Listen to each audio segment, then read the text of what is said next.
Congress has approved a White House request to eliminate federal funding for public media. NPR remains committed to our mission of informing the public, increasing your understanding of the world, and enriching everyday life. But without federal funding, we are relying on your support now more than ever. Please give today at donate.npr.org.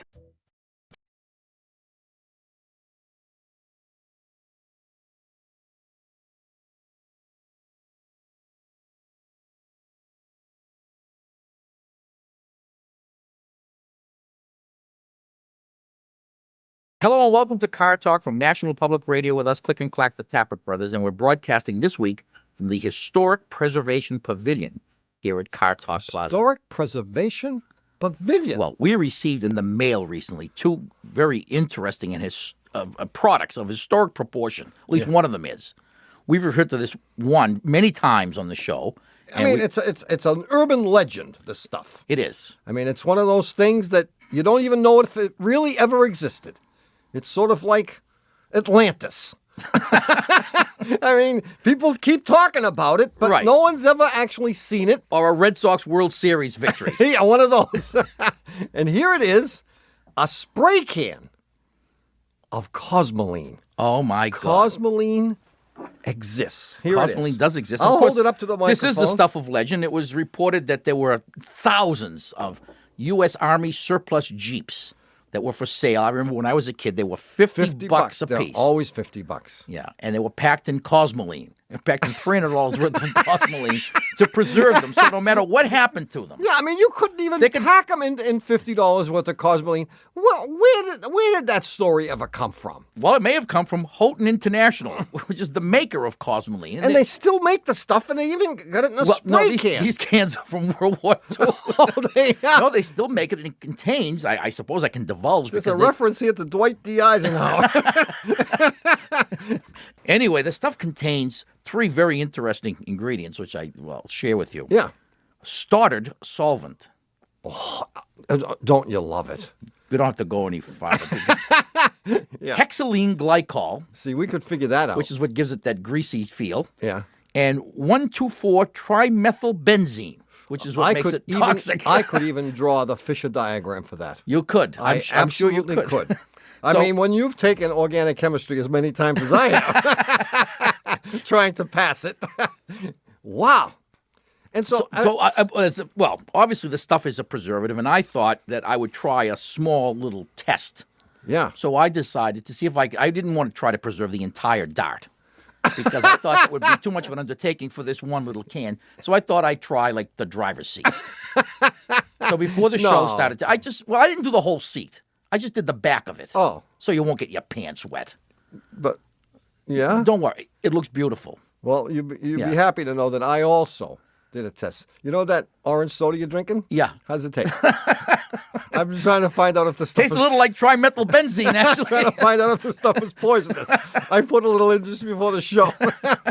Look, if you want to talk to us about preserving your car, the number is 1-888-CAR-TALK. Or preserving this show. You might want to preserve this show by buying a tape. The number to call. 1-888-227-8255. Hello, you're on Car Talk. Hi, this is Fain from Naugatuck, Connecticut. Fain? Yes. Fain. Fain? Fayne, but it's pronounced like Jane with an F. Fain. No kidding. From Naugatuck? Yes. That's where Naugahyde was made, you know. That's where the rubber was invented. Nauga. That's right. That's right. Fain. Forget about Nauga and rubber. Where did Fain come from? Jane. It's an old Gaelic name. My mother's maiden name was O'Brien. And our last name is Erickson, so she wanted to make sure that we all remembered we were part Your Irish. heritage, of course. That's right. And I've continued it with my kids, who I've named Ryan and Rory. Very good. Not Fain and Forey? Cool. So Fain. Yes. Fill us in on the details. What's going on? What do you need to know? Okay, I have a 1994 Subaru Impreza. Yeah. That I think is possessed. Because sometimes when you put the key in and you turn it, it will not turn.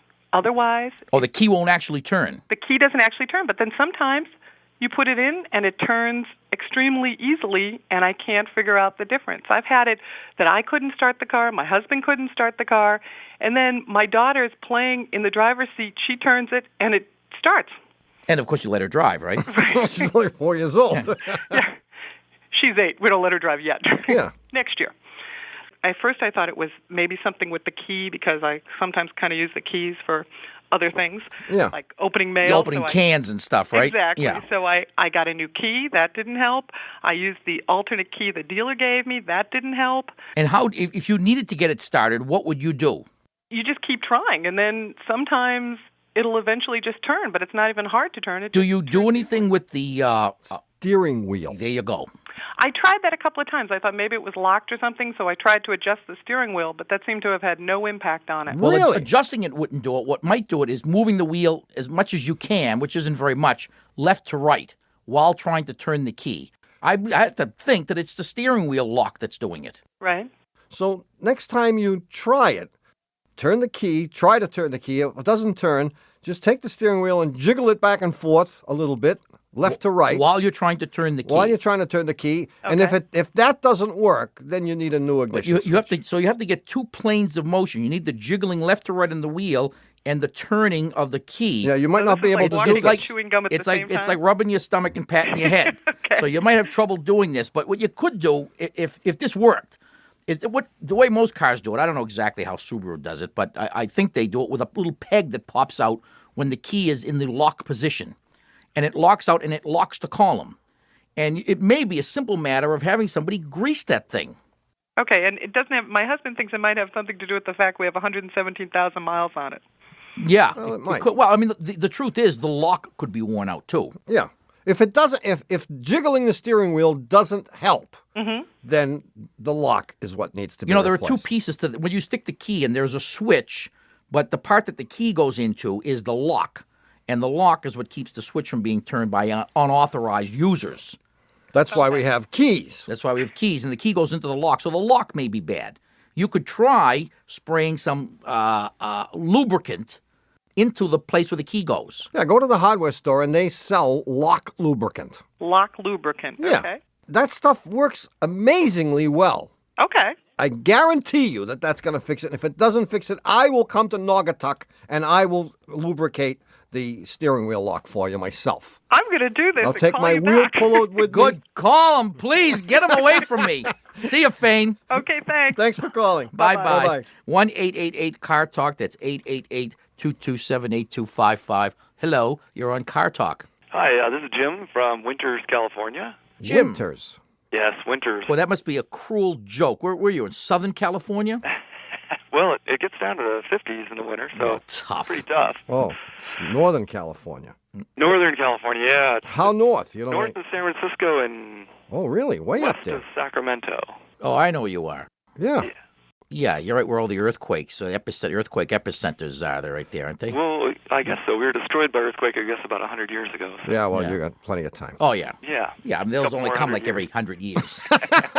Those big earthquakes, so I don't think there's too much to sweat.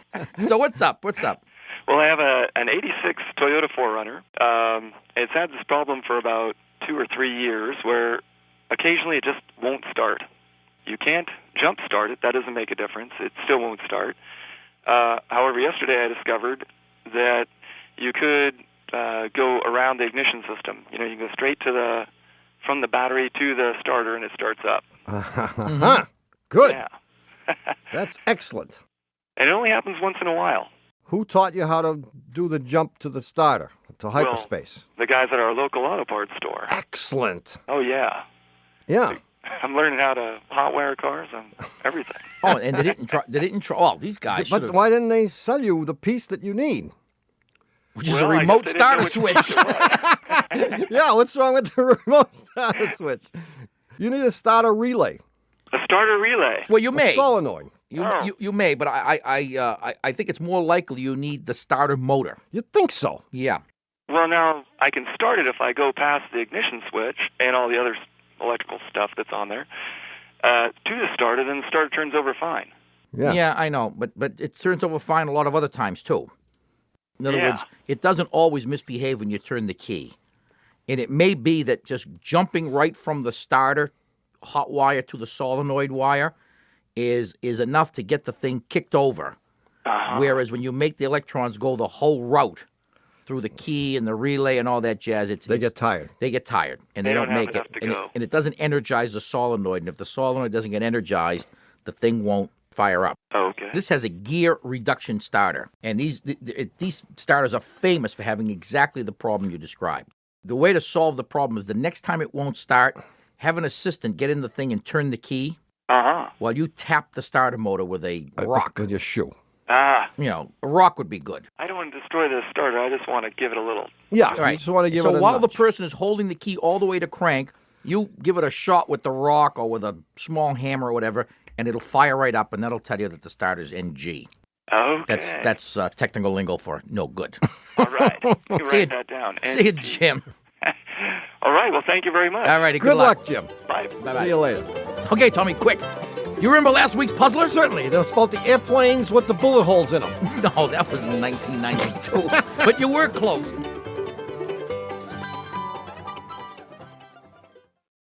This message comes from Wise, the app for doing things in other currencies. With Wise, you can send, spend, or receive money across borders, all at a fair exchange rate. No markups or hidden fees. Join millions of customers and visit wise.com. T's and C's apply. Federal funding for public media has been eliminated. That means decades of bipartisan support for public radio and television is ending. To be clear, NPR isn't going anywhere, but we do need your support. Please give today to help keep rigorous, independent, and irreplaceable news coverage available to everybody, free of charge. You can make your gift at donate.npr.org, and thank you.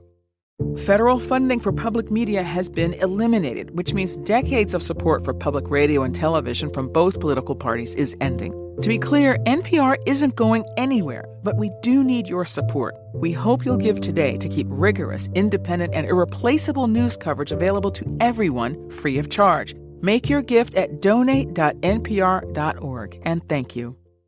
This summer on Planet Money Summer School, we're learning about political economy. We're getting into the nitty-gritty of what government does with things like trade, taxes, immigration, and healthcare. So politics and economics, which are taught separately, they shouldn't be separated at all. I think you have to understand one to really appreciate the other. So what is the right amount of government in our lives? Tune into Planet Money Summer School from NPR, wherever you get your podcasts. Hi, we're back. You're listening to Car Talk with us, Click and Clack, the Tappert brothers, here to talk about cars, car repair, and the answer to last week's puzzle. Well, it seems like it was just yesterday that I... It doesn't it fun? I don't know how this happens. Time is very strange. I mean, sometimes, as Leon Redbone You know what time said, is? Nature's way of keeping everything from happening at once. There you go. Anyway, here's the puzzler. It was a dark and stormy night. You remember it yet? No. No, I didn't think so. You're on Isla Nublar off Costa Rica, Jurassic Park stuff, you know. Oh, I remember. You're in your Nissan Pathfinder, and you're being pursued by Tyrannosaurus Rex.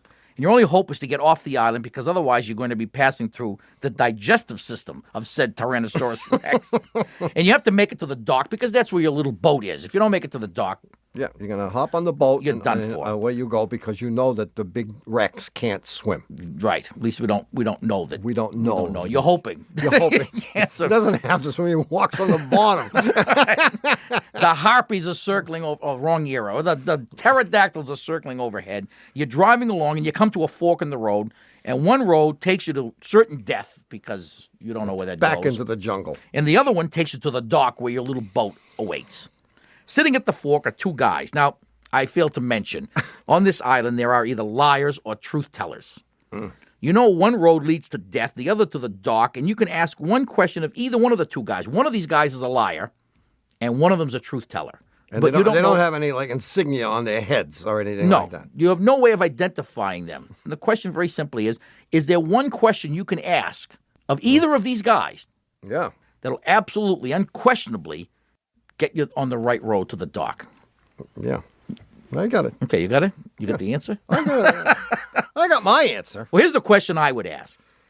I would look at one of the guys and say, if I were to ask the other guy, which road takes me to the dock, what would he say? Oh, That's now, good. if you ask the truth teller, it's pretty simple, right? Yeah. The truth teller says the liar is going to tell you to take this road, which Road is A. He's going to tell you to take Road A. Road A, which is obviously the wrong road because he's a liar. He's a liar. Right? Now you ask the liar the same question, and he has to point to the same road. Exactly. Because otherwise he'd be telling the truth. Exactly. Yeah. See, I like my version of the story. Oh, don't start! Do we have a winner? Yeah, we do. We do. Let's see if I can find it here. The winner is Tammy Reeves from Sonoya, Georgia. And for being chosen at random from among the thousands of correct answerers of this week's puzzler, Tammy will win the brand new Car Talk travel mug. Travel mug? Last week we were giving away $100 jackets. Yeah. Now we're giving away a $5 travel mug? Oh, Tammy, you got the shaft. Oh, what kind of a deal is this? Oh, Tammy, I'd complain. Oh, Tammy, when you get this Refuse it. lousy Car Talk travel mug, send it back. Attention. Oh, wait a minute. No, this is not the cheap plastic mug which we usually give out. This is the it's- stainless steel commuter mug. You know why it's a commuter mug? You can hit somebody with it if you're getting what? Mugged. Well, Tammy, I don't know what to do. You're going to get this lousy travel mug from the Shameless Commerce Division. It's a stainless steel commuter mug. Yeah. Big deal. It's not a jacket. Well, it isn't a jacket, and boy, if a week late, huh, Tammy? Well, congratulations, Tammy. You won practically nothing. Yeah, but you did get your name mentioned on the radio. exactly, and that's worth something. And that's we not think. worth anything anyway, either. We'll have another new puzzler coming up later in today's show. In the meantime, we'll take your calls at 1-888-CAR-TALK. That's 888-227-8255. Hello, you're on Car Talk. This is Ed Trumbull from Ellicott City, Maryland. No How are last ya? names, Hi, please. Ed. From Ed, where? just Elegant Ed. City? Yeah, it's a little town between Baltimore and Washington. No kidding. Is it right on the Amtrak line? It's be. a couple of minutes off the Amtrak line. Sure. I Great. love Amtrak. Well, after we get through with you, you'll be taking Amtrak every day. Oh, I've got more confidence in you. Okay. Well, good. Shoot. Okay, I got a 1997 Dodge Caravan, and last weekend I brought it in for an oil change, and I ended up getting a new belt, and then my mechanic said that my driving habits, he said something about Mario Andretti-like style driving, high-speed turning. Uh-huh. Said I needed brand new tires on the front end of my Caravan. Oh. Ooh, so I'm calling basically to find out if I should get the tires that are already on there, which are, I think, Goodyear, or he sells Firestone. And then I'm calling to find out what I should do once I get the tires on there. Well, what or not do? Or not to. How many miles on these tires? 50,000. 50,000. On a 97. Correct. You do some driving. I do some serious driving. Well, we know you drive like Mario Andretti because there aren't enough hours in the day if you'd have driven 50,000 miles. Well, I mean, it may or may not be your driving. It depends. First of all, 50,000 miles is not an unrespectable number of miles to get out of original tires. No, in fact, it's a great number of miles to get out of OEM tires. Sure. I mean, many people get 30,000 miles. So you're already way up there. And assuming that the tires wore out evenly and you didn't see scuff marks all over the sides where they're ready to blow up, it means you haven't been hitting curbstones. So you do need new tires, but I don't think the Mario Andretti analogy was quite warranted. No, Richard Petty maybe. I think you could be a perfectly sane driver, although you admitted to it awfully quickly when he accused you. Or maybe there was some kind of pride involved. Mario Andretti, I always wanted to be Italian. There you go. There you go. So, yeah, you do need tires, probably, and it doesn't matter whether you buy Goodyears or Firestones or anything else for that matter. Okay, so... What does matter is what you buy for tires. Okay. And how you take care of them, whether or not you keep them properly inflated. That's more important, I think, than anything. Most tires conk out prematurely because people don't do anything to them except drive on them. They don't check the tire pressure and they don't rotate them. Right, I do both of that. Yeah, that's good. Does it sound reasonable that my back tires I should... He said they were fine. Oh, I'd put all four on. Okay. I mean, if you've been rotating them, then they should all be pretty much worn out the same. He hasn't been rotating. No, I think he lied. They looked... I could tell he was a liar. Those Maryland guys. Elegant Maryland. I mean, come on. How about like front end alignments and things like that? What should I mean, he asked if I drove the car if it coasted to either side, and it seems to be pretty straight. Yeah, well, if you haven't had the alignment checked since 1997, then you probably ought to do it. Okay, yeah. Excellent. And you don't need any fancy high-speed tires. I mean, this is a Dodge Caravan. Right. And as you probably know, tires are rated for temperature and top speed and miles. You just want a tire that's rated... A nice middle-of-the-road tire, right? Middle of the road, you might say. And I would go for a higher mileage tire since you drive a lot of miles. Okay. Don't fall for the cheap stuff. No. You shouldn't skimp on tires. Okay. Buy the best tires that they have in your size. Excellent. See you, Ed. All right, gentlemen, thanks. Thanks, Ed. Hey, do you know what it happens to be time for? Yeah, it's time to break up the Yankees, I think. No. It's time to play Stump the Chumps.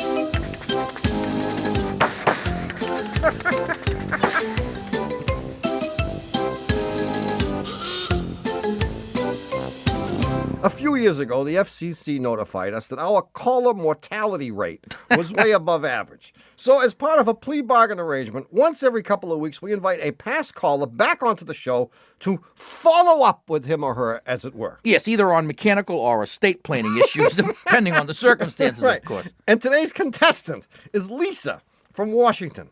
She called us a few weeks ago because one of the belts on her 87 Honda was screeching like the proverbial banshee. Yes, a noisy belt. I mean, how could we, screw that up? Well, let's find out.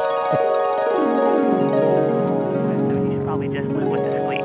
No, nay. I know. Nay. Meanwhile, I have the cutest neighbor ever, and I'm embarrassed to get in my car and start it in the morning with him out there. Oh, this Lisa. is an ideal opportunity to meet him. Lisa. You jump out of the car and you say, throw the hood oh open. My God, what's and you that? start crying. I can't take it.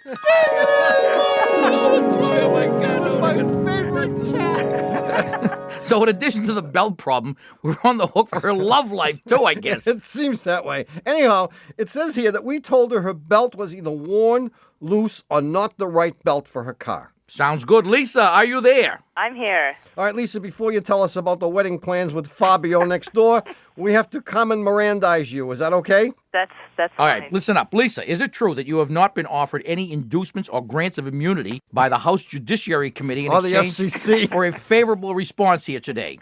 Yes, it's true.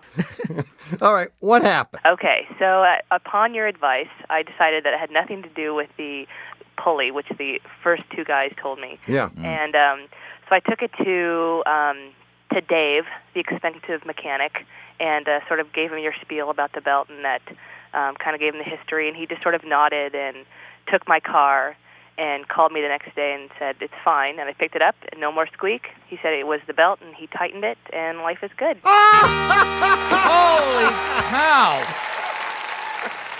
And can we talk to Fabio? I know he's there with you. Oh, I know his name now. You do know his name? What is it? His name is Kevin, but Yeah. it's just been a comedy of errors. Things have gone completely downhill since we talked. Well, maybe about we can help you with this. We did so wonderfully in the belt department. You did do wonderfully. Well, I think I'm beyond help, though, with the neighbor because, and this is what happened. Yeah. Every time I would see him in the past, it would be Saturday or Sunday morning. I have just gotten up. I'm going for a run. I have bedhead. Yeah. And he would say good morning, and I would sort of grumble good morning and go on my grunt, way. yeah. So finally, it's in the morning. I'm going to work. I have a skirt on. I look cute. Yeah. I go out and I put something Did in my he have a skirt on? No. That could have done it, huh? That would have definitely put things to a stop. But no, he didn't have a skirt on. I did. Yeah. And so I put something in the trunk, and I shut the trunk, and I burped. And it wasn't disgusting or anything, but it was audible. And immediately I hear this, good morning. And I look up because I live on a hill, and his house is above mine, and he's out watering his lawn. Yeah. And I can't recover.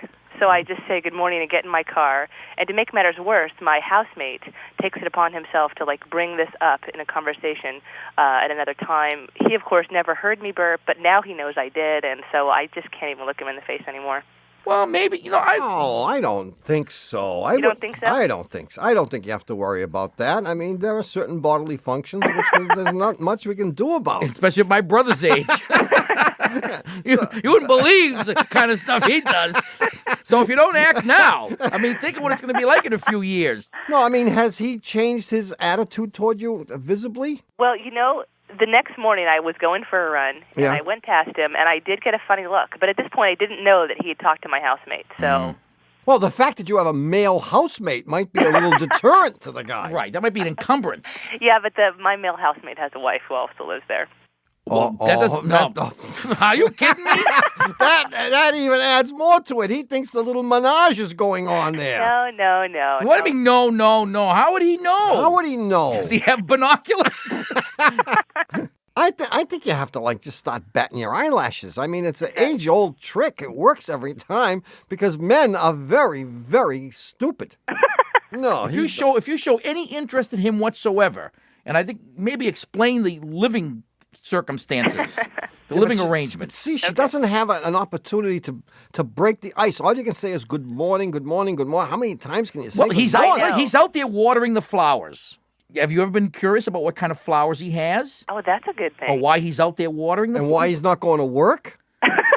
Right, maybe he's loaded. He might be. His house is very nice. Oh, that's Lisa, I think that's make the your move. That's the opening. Well, and he probably is an avid listener of Car Talk, and I'm assumed for sure because I've been talking about him. For, sure. You know. Well, that's the thing you have to ascertain first. If he's been listening, then we'll just move on. Because he'll know how desperate you really are. No, Lisa's not desperate. Well, now that you've gotten the belt quieted down, you no longer are attracting his attention. That's true. So right. I should maybe, I don't know. Have him loosen the belt. Good luck, Lise. Thank you. Call us. Let us know what happens. All right, I will. Good luck. Thank you. Thanks Bye-bye. for calling. Bye-bye. All right, it's time to take another short break. Time to gear up for the new puzzler, eh? No, it's time to allow our stations to dump out of Car Talk and put on something more interesting like the audio of a chess tournament.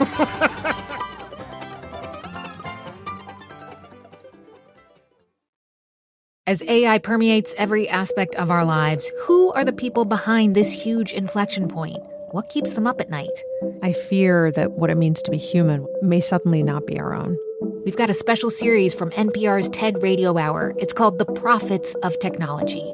What they got right, wrong, and where these pioneers think we're headed next. Listen to the TED Radio Hour wherever you get your podcasts. If you're a robot, this might not be the show for you. But if you're a human with hopes, dreams, and bills to pay, the Life Kit podcast might be just what you need. 3 times a week, Life Kit brings you a fresh set of solutions to help you tackle topics big and small, from how to save money on groceries to how to bring the house down at karaoke. You know, human stuff. Listen to the Life Kit podcast from NPR, presentado por mí, Mariel Segarra. On the Throughline podcast. You have the right to remain silent. It's a staple of cop shows. When I think of Miranda today, I think it's so misshapen now that it's really lost its ability to do much good. The Fifth Amendment and the right to remain silent. Listen to Throughline in the NPR app or wherever you get your podcasts. Materials scientist Anna Maria Coclita is creating tech that replicates skin and simulates touch. A prosthetic hand would feel if the patient is holding a hot cup or a cold bottle of beer. Ideas about our skin and how we use it to interact with the world. That's on NPR's TED Radio Hour. Listen wherever you get your podcasts. We're back. You're listening to Car Talk with us, Click and Clack, the Tappert Brothers, and we're here to discuss cars, car repair, and the new puzzler. Now, I'm going to let my brother do the puzzler this week because he doesn't like my puzzlers. Well, I like this one. I mean, I had a great puzzle, but hey, that's all right. Okay, here it is. This is good. I like it. You didn't like it. I don't think so. But hey, far be it from me. We'll give it a try. It's 1982.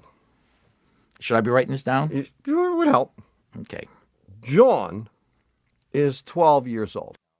1987, John is 7 years old. Any hints? John a goldfish? Question is, how can that be? Mm-hmm. And the hint is... Oh, I don't think the hint is necessary. Oh, I think so. No, because I hadn't the clue hint until he gave the so... hint. Oh, really? Well, then don't we want to let someone get the right answer? We get rid of the coffee mugs. Those mugs. How many mugs are we? Plastic mugs. Those plastic stainless steel. In fact, if you win, we'll give you 2. In fact, if you don't win, we'll give you 1. Here's the hint. His name probably wasn't John. Okay, got it? 1982, John is 12 years old. 1987, John is 7 years old. How can that be? And the hint is, his name probably wasn't John. Now, if you think you know the answer, write it on the back of a $20 bill and send it to Puzzler Tower, Car Talk Plaza, Box 3500, Harvard Square, Cambridge. Our fair city. Matt 02238. Or you can do an electronic funds transfer and email us your answer on a $20 bill from the Car Talk section of cars.com.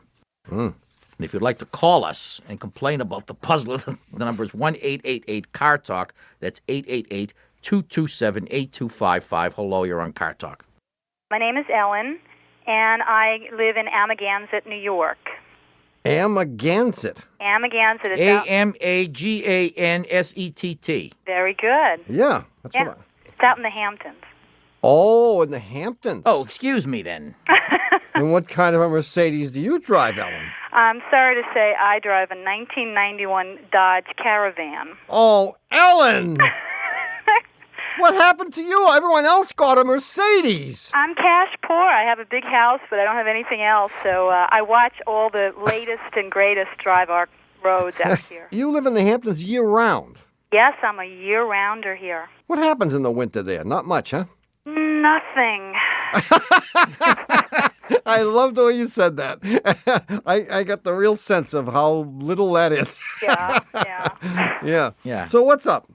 Well, my car is, I'm the original owner, and it has 179,000 miles on it. Wow. We've taken very good care of this car. My husband is excellent at making sure the oil is changed. We've had 3 transmissions replaced.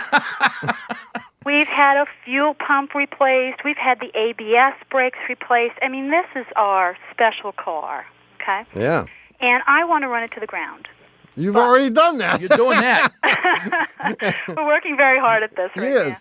Well, at the last oil change, our very devoted mechanic told us that due to the smell of the oil, it's in its death throes, and it's going to die between now and the next year. Now, the question we have is... The smell of fear. What? Of the smell of death. What has the smell of oil have to do with the death of a car? Wow. He said he could smell death. But it runs okay in your estimation. Well, yes, it's been running really well. Well, see, I got it. I've got it. But I know this. Have got it. What? Have you gone to this guy for a long time? Day one. Since we moved out. Since you moved there. Yeah. He is getting a little low on customers. And he wants you to be his personal emissary. He wants you to become the person who single-handedly brings in 50, 100 new people. And here's how he's doing it. Please. He says, I tell can me. smell the end of this engine. Now, a Caravan with 179,000 miles on it is doesn't take any rocket scientist. It's analogous to a person who's 150 years old, 120 years old, 110 years old. And you say to the person, I don't think you've got long to live. And lo and behold, a year later, the person dies. And you say, how did he know? How did he know? And he says, I smelled it. There you go. So now you're 179,000 miles is unheard of on a Caravan. This is the stuff that, that urban legends are made of. Sure. And now, and 6 months from now or tomorrow, the engine's going to die. And you're going to say, Dimitri predicted this. He could smell that this was going to happen. What is his name? Is it Dimitri? We'll call him Dimitri. We'll call him. I like. Oh yeah, Dimitri. we better call him Dimitri. Let's call him He's Dimitri. well known out here. Yeah, he's well known. We don't want to insult him in any way or drum up any more business. But I think he has given us a marvelous little trick here. It is a question. I was thinking maybe there was something decaying in the car, and there's nothing I can do about it. It sounds so prophetic. Now, my husband wants to buy a new car. He wants to buy a Volvo. And so maybe your husband paid him off. I asked him, what is the motive of this guy? I can see it now. Your husband went to see Dimitri, and he says to Dimitri, I'm sick and tired of this Caravan. I got to buy a Volvo. Tell my wife that the Caravan is ready to die. And he's going to say, well, how can I tell her it's going to die? The thing's running great. He says, she'll believe anything. Make up something wild. Man, the more ridiculous, the better, because she'll fall for anything, and we'll sell this piece of junk and we'll buy a Volvo. Right. She falls for everything ridiculous. She fell for me. That is true. I did fall for him. So that's the whole story. So there's absolutely no basis for this oil story. Well, no. I guess what's going on is he's saying it smells like the end, but I think he's using that term not literally but figuratively. You know, like smells fishy to me. He told me that he actually smelled the oil. He smelled the oil. And said, I've smelled this before. Yeah, all his clothes smell like that. His entire wardrobe. No. He smells it in his sleep. His underwear smells like that. Well, he's not smelling, the oil does acquire an odor at some point, I suppose, but there's no way to tell an engine that's in danger of conking out. If it smelled of gasoline, it would be something that is fixable. You'd have perhaps a bad fuel pressure regulator or a bad injector, but that's fixable. That doesn't mean the engine's going to croak. And it may be that the engine oil is running very hot and breaking down, but there would be some reason for that. He's probably hearing something, too. He's probably hearing the bearings make a little noise. Maybe. We have noticed that when you press on the accelerator, there's this little, yeah, that's what, that's what he smells, that noise. He's smelling a noise. He smells rebuild. Fascinating. Yeah. So the real question is, do you rebuild this engine and drive it for another $100,000, or do you get rid of the car? Oh, God. And for $3 grand, you can rebuild the engine. I mean, you rebuilt everything else. Why should the engine not be rebuilt? Good question. Assuming that the thing isn't rusted away, which it might be getting ready to do. It's about the right age for the rust to come through. The roof has got that acid, problem. Yeah, it's seeing its The paint's days. peeling off the roof. Yes, it is. Yeah, well, that's nothing. As long as it's not rusty underneath. I mean, it depends on what you want to do. I mean, you could rebuild the engine and keep the thing for another 5 years. Or you could spend $35,000 on a new Volvo. Okay, well, I appreciate all this information. Oh, I'm sure you do. I wish you the very best, Ellen. Thank you. Good luck, and have a See ya. nice winter in the Hamptons. Oh, thank you very much. Bye-bye. Bye-bye. Bye-bye. Thanks for calling. Bye. Yeah. The smell of death. The smell of death. Yeah. How do you... talking about advertising. Every time that some bad piece of news comes out about a product, they have to try to put a positive spin on it. I was watching, 2020, where they were doing the thing about the side impact crashes? Dateline it was. Dateline was doing this thing where they... I didn't see it. I didn't see it. I saw a minute of it. I saw enough of it to know that two of the worst cars were the Neon and the Cavalier. That if you get hit from the side, you might as well just put a gun to your head because you're going to be dead. Yeah. So you might make it, but your chances of surviving are pretty small compared to other cars which had a much better test. Yeah. So if you were the ad guy for Cavalier, how would you spin that? I mean, how would you lie to people? Let's see. No long-term disability. Don't sit around in any wheelchair for 30 or 40 years. Go quick. You'll be snuffed right out. Yeah, I just didn't know. But I thought that there should be some truth in advertising here. I mean, I thought they should say, well, what the hell do you want for 13 grand? I mean, shouldn't they? They wouldn't mention it, though. I mean... Yeah, exactly. See, you don't mention bad things. You never mention anything bad. You only mention the best. You mention things which aren't bad, and you make them sound good, even if they're not. Right, but no lingering. I like no lingering. No lingering. Don't linger. Right, rack and pinion steering, air conditioning. Oh, at least you die in comfort. You'll have the AC on. I don't know. It's just amusing that I had. I don't know. I do understand. Yeah. No, there is definitely the positive side. I mean, I told you, that's my father-in-law's theory. People have been telling him for years that he's overweight. And his theory was, us big guys, we don't linger. We big guys. We big guys, we don't linger. He said, we have that heart attack and we're gone in a minute. He said, all you thin folks, you'll get he says, you're going to die of something, Wasn't it good to just go, bingo, you're here today, gone tomorrow? Or do you want to hang around for 7 or 8 years with tubes up your nose? Yeah, he's right. And he's absolutely right. Yeah, well, the worst that happens is you do have the big one, but it doesn't kill you. That's the worst, yeah. That's just bad luck. That's it. And that happens, right? It does. It happens. Yeah, then someone has to step on one of those hoses and then take care of you. Well, it's happened again. You filleted another perfectly good hour listening to Car Talk. Our esteemed producer is Doug the Subway Fugitive, not a slave to fashion Berman. Our associate producer and dean of the College of Automusicology is Ken Two-Car Garages. Our assistant producer is Catherine Imelda Ray Marcos, and our engineer is Dennis the Menace Foley. Our technical, spiritual, and menu advisor now on the Fall Grand National Free Lunch Tour. He is. He won't be back for weeks. Is Mr. John Bugsy Lawler. Our public opinion pollster is Paul Murky of Murky Research, assisted by statistician Marge Inovera. Our customer care representative is Haywood Jabuzoff. Our jumper cable expert is Stan Back. Our director of moral support is Hugh DeMann, assisted by Hugo Girl. Our sexual harassment counselor is Pat McCann. And our Leo Tolstoy biographer is Warren Peace, author of Leo Tolstoy by Warren Peace. Our chief counsel from the law firm of Dewey, Cheatham & Howe is Hugh Lewis Dewey, known to the other bums in Harvard Square as Huey Louie Dewey. Thanks so much for listening.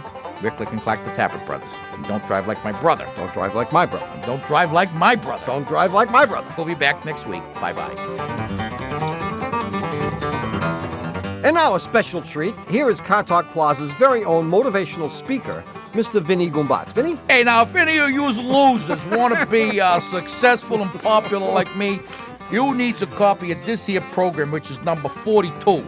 To order, just call our Shameless Commerce Division at 1-888-CAR-JUNK. Gee, Vinny, I mean, that was a little harsh, don't you think? Bunch of losers? Hey, I call it tough love. Anyway, if you losers want a cassette of this show or any other Car Talk stuff, just call our Shameless Commerce Division at 1-888-CAR-JUNK, or you can order stuff online at the Car Talk section at cars.com. Thank you, Vinny. That was very, very motivational. Hey, motivate this radio man. Car Talk is a production of Dewey, Cheatham & Howe and the WBUR in Boston. And even though the FCC Obnoxious Content Squad goes on high alert every time they hear us say it, this really is NPR, National Public Radio. There's a lot of news happening. You want to understand it better, but let's be honest, you don't want it to be your entire life either. Well, that's sort of like our show, Here and Now, Anytime. Every weekday on our podcast, we talk to people all over the country about everything from political analysis to climate resilience, video games. We even talk about dumpster diving on this show. Check out Here and Now Anytime, a daily podcast from NPR and WBUR. Hi, it's Terry Gross, host of Fresh Air. I just talked to comic, actor, and podcaster Mark Maron about grief, cats, his early stand-up, and why he's often guarded in relationships, but on his podcast and in front of an audience, he's open and vulnerable. I'm very open-hearted when people are going to leave. Find my interview with Mark Maron wherever you listen to Fresh Air. There is so much happening in politics in any given week. You might need help putting it all in perspective. As your week draws to a close, join the NPR Politics podcast team for our weekly roundup. Here, our best political reporters zoom into the biggest stories of the week. Not just what they mean, but what they mean for you, all in under 30 minutes.